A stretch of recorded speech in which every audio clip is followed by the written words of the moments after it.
Well, hello, everyone. Thank you so much for joining us for our Conversations with Kate. Today, I'm joined by John Smolinsky, the Executive Director of the Wakefield-Linfield Chamber of Commerce. John, thank you for joining us. My pleasure, Kate. I welcome the opportunity to actually come out and speak to someone outside of chamber world. Excellent. Well, we met way back before the pandemic had started, and it's been quite a ride for you and the small businesses I know that you're supporting, but it's nice to be someone on the other side of that and be able to sit down together again in person. Yeah, well, we had an opportunity to meet and welcome each other, introduce to one another before you actually were elected. That's right. So our relationship goes back to the very beginning. That's right. Well, as the voice of the Wakefield and Linfield business communities, the Chamber is an advocate for policies and programs that promote a positive business environment. The Chamber works collaboratively with like-minded organizations as well as state and local government to educate and to support the business community and nurture entrepreneurship. The mission is to make a difference in the Wakefield and Linfield communities by promoting the general business interests and the civic, economic, and social welfare of the people. And I've certainly seen a lot of evidence of that over my relatively short time as a state representative. Well, it is a big part of what we do, and it's very important that everyone recognize that each community looks forward to having a strong business presence. Absolutely. It not only assists with the tax base, but it brings a lot of vibrant activities to the community, provides a lot of social networking within the community. So it's important that we not only recognize our need to represent the business community, but the importance to interact with town government and the residents. A healthy residents deserves a healthy business community and vice versa. So the two go hand in hand. Absolutely. It's a real improvement to quality of life when you can shop local, dine out, take care of services in town. Well, exactly. And everyone looks for that. I mean, how many times have you and I both heard about our downtown isn't thriving, our downtown is wasting away, why aren't we bringing in more businesses? So there is a desire, not just a need, but a desire by communities to have a thriving business community, and there's a lot that goes into that. Well, let's talk about that a little bit more. First of all, let me know a little bit more about your background and how you came to be the Executive Director of the Chamber. Well, in my short experience compared to others, I don't think anyone wakes up in the morning and says, oh, I want to be the executive director of a Chamber of Commerce.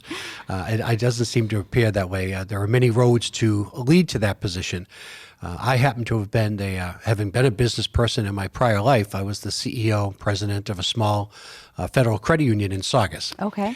And I was there for 30 years. And as a business person in a community, I faced the same challenges that other local businesses face still: hiring, benefits for employees, the difficulty of competing. We were small in Saugus, and because of Route 1, there were 17 other financial institutions. And being the smallest, obviously we had to work harder. Sure. We didn't have as many resources, so we had to be like any other small business competing today with much larger entities. Mm-hmm. Today, they face, as many businesses do, the online sales. Oh, right. Of such. Course, all the virtual commerce. Right. Exactly. So virtual makes a difference. So back then, as a small business person leading a company, I got involved with the chamber in Saugus. So I learned from the business side of it what that meant. And through the contacts with the chamber back then in Saugus at the time, I met other business people in the community. I got to network and meet other businesses as well, and was able, through a personal approach, which most local businesses try to offer to differentiate themselves from the online, is the personal touch. I was able to grow our business. Mm-hmm. And as I grew with that networking in Saugus, I actually became a member of the board of directors of the Saugus Chamber, went on to become the chairman of the board of the Chamber of Commerce, and ultimately was selected to be the Business Person of the Year. Wow. Which in Saugus was named after Arthur Castroberti, Prince. Everyone knows Prince Restaurant, the leaning tower. Yes. So I'd seen everything from the business side of it. When I retired, there was an opportunity in Wakefield. We sort of sought each other out. I wasn't really looking for them, and I don't think they were looking for me, but we met up.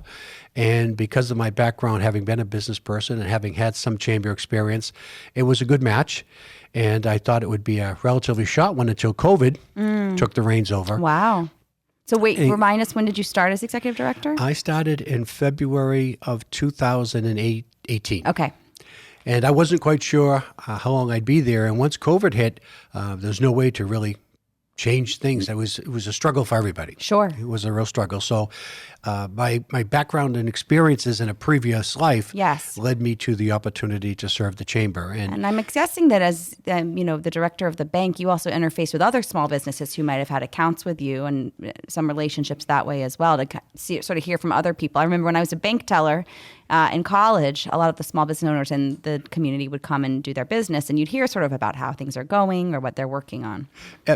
That's so true, Kate. It's interesting you said you were a teller because when I was the president of the credit union and such, I would tell all the employees that John Smolinsky was not the credit union.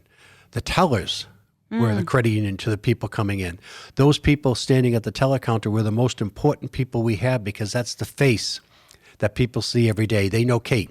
They don't know John. They know Mary. They know Sue. Sure. They know Billy. So it's a very good way to be on the ground and hear what's actually happening because I find out more from a teller than I would find out from one of the vice presidents about what's going on around us in the neighborhood. So that's very true. Yeah, I lived it. So that's great. So really helpful to sort of hear about your background and what you were bringing to the chamber, including during a time you weren't expecting to have to navigate. Can you talk a little bit about the different resources and programs, including how you've had to navigate offering supports to your members during a pandemic? Yeah, well, it's very difficult for a chamber. Every business has its uniqueness and its unique style because of the personalities of the owners. So everything changes a little bit. The difficulty for a chamber is trying to represent the multifaceted personalities of a business community. So we've tried to, in Wakefield, serve the community with, I guess, 4 pillars, for the lack of a better word. One being providing the networking opportunities to meet with other business people in the town and surrounding towns. The second is we provide educational opportunities that small businesses might not have. Larger institutions have training departments. They have HR departments. A lot of businesses don't have that. So we would do IT security seminars. We would do something with Massachusetts Health Connector for Business to try to provide access to resources that the state has. So we had the networking. We had educational seminars. We would do advocacy. I'm right here with you. Yes. Speaking about that. And we have a very good relationship with the Wakefield Town Administration, the town administrator, Mr. Mayo, the town council. We work very closely together. We both want the same thing. We might have different roads of wanting to get there, as with representing the business community needs and then with the residents, but the two have to meet in the middle. So advocacy is a big part. We had a session a few months ago with Congressman Moulton. We've had sessions with yourself and Senator Lewis, and we've had sessions with the town council. So there are different levels of advocacy. And what we try to do is recognize that we need to keep the doors of communication open. Right. If we're not talking, then we're hurting everybody. So networking, education, advocacy, and then we would do some public community service. We had a Halloween party prior to COVID for the children. We had a fall festival, that we have a Christmas parade. So there are things that we try to do that give our business community different segments to pick. Do you want education? Do you want advocacy? Do you want networking? And then that was moving along fine, and then COVID hit. Right. And then everything went remote, and that has been a struggle. Actually, COVID was harder to work through than the regular business challenges we had because understandably really. It was difficult. And the things most people don't understand is a chamber is not a public entity. We're not funded by anything, which I'd like to talk to you about. But when businesses are struggling and cutting back costs and expenses, they look at a chamber as being like a membership type of thing. So when businesses are closing or businesses are cutting and reducing expenses, it hits the chamber. Right. Dues is our biggest source of revenue. So when businesses are retracting and closing and trying to save money for the employees or for themselves, something like a chamber suffers. Right. And we're not just our chamber, but many chambers.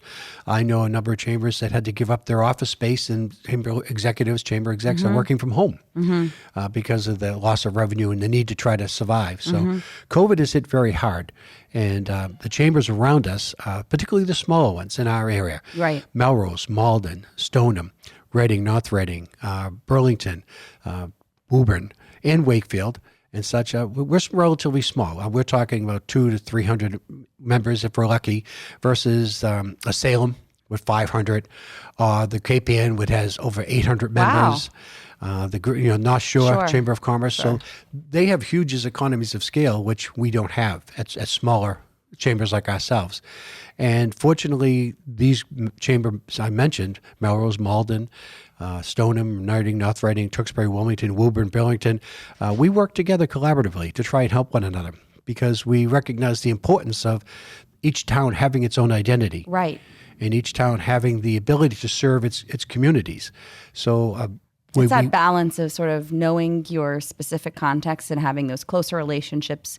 And then also, it's not surprising to hear you can interact and collaborate outside with other chamber members because trading ideas, networking, and that way also leads to some interesting solutions you might not have thought about just within your own four corners of your... Absolutely. The resources are thin. So when you collaborate together like that, it greatly helps everybody. Sure. And everyone has their own independence and their own willingness and ability to work within their own community, which they need. But when you do a multi-chamber, it expands the networking, it combines resources. And I have to tell you, I've absolutely marveled at the congeniality and the willingness to work between chambers to help one another. There is very little competitiveness that stay out of my town. Oh, interesting. That's good. We share many, many members together that join more than one chamber. I've noticed that, yes. You've made announcements that are for Melrose businesses and vice versa with the Melrose Chamber of Commerce and Wakefield businesses. And, you have customers in both places. And coming from a banking industry, which is very competitive, you don't see competitive banks sitting down around a table. Hey, how can I help you? What are you doing? What can we share? It's just not like that. But in the chamber world, the individuals, the professionals that do these jobs, particularly the chambers I've mentioned, very amicable, very willing and unselfish to help one another. And I'm fortunate that because I'm being a newbie to many of these, I learned from them and I benefited from them as well. That's great. So you touched a little bit on the work that you do interacting and, and educating and hearing from elected officials at the local, state, and federal level. We certainly have been in touch, Representative Wong and I, with you over the last couple of years, including as the state rolled out hundreds of millions of dollars of small business grants, as we were looking for, the reopening phases. Remember that?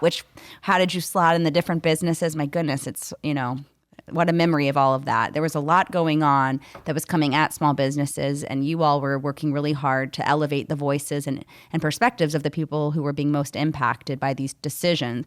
What are things, as we are entering a new phase of the world, do you want policymakers like me to be mindful of and prioritizing to ensure that, when I'm voting on things or thinking about funding priorities, the small business community is, front of mind? Well, the important thing is we've touched upon is you've recognized as a legislator, as has town officials and residents, the value of a good chamber, strong chamber of commerce representing the community, because it's a healthy part of the community to have a strong chamber. I think with that recognition of the value, if there was an opportunity for the legislature to understand that we are a nonprofit, we're a 501c6, our directors are volunteers, there's only the paid staff, and none of us are going to get rich being an executive director of the chamber, that we are impacted by ups and downs in the economy and the businesses, that if there was some sort of funding of even small amounts that was available. I myself, as a small chamber, am not a grant writer, so I'm not as prepared and knowledgeable as how to go about applying for these grants, how to watch for how the monies are available, or the format that needs to be represented to apply for them. But if there was some standardization, that if the chamber has been in existence for a certain length of time, that with the participation of the town and its legislator, that there would be a certain amount that would be available annually to help fund those operations, because we've discussed and recognized what that value is. Right. It doesn't have to be a huge amount, particularly for smaller ones. I mean, I'm not talking hundreds of thousands of dollars, but 15, 20, even 25, 30. And if you look at that in the big picture, and you said that, well, that was $20,000 or $25,000 for 10 chambers in your area. That's only $250,000, and that's, in today's dollars, not very much, but huge to smaller chambers. So if there was a standardized format, so that we're not, every time something comes out from the legislature, trying to find out, well, what's in there, where is it buried, is it around, that would be an opportunity that would actually help your communities. Yes. It would be there. As I said, the chambers would benefit from it, which would benefit the town, which would benefit the business community. So it's a win-win. And it's not looking for something that's huge dollars. And with the federal money that's out there now and the state money, with a surplus, even if something was put away for the next number of years to carry us through till all of the businesses recover, it would be a big help because I know the chambers are struggling, cutting back hours and cutting back with limited resources already. I can only speak for ourselves and not the other chambers, but I know we share the same thoughts. It's been difficult. Okay. It's been very difficult. So if there was a mechanism such as that look, that we're putting this aside is we're not going to bury it in a line item someplace and you have to go through 360 pages to find it because you've got a busy schedule. You can't be reaching out to every single person and saying, hey, go here, go there. So is it my job? Is it your job? Is it our job? Got it. To help each So it's other. both the eligibility for certain grant programs, maybe a grant program dedicated solely to entities like yours, and then also being mindful of the capacity to really apply for something like that and making it more standardized and seamless. Correct. Great. Correct. Well, thank you for putting that on the radar.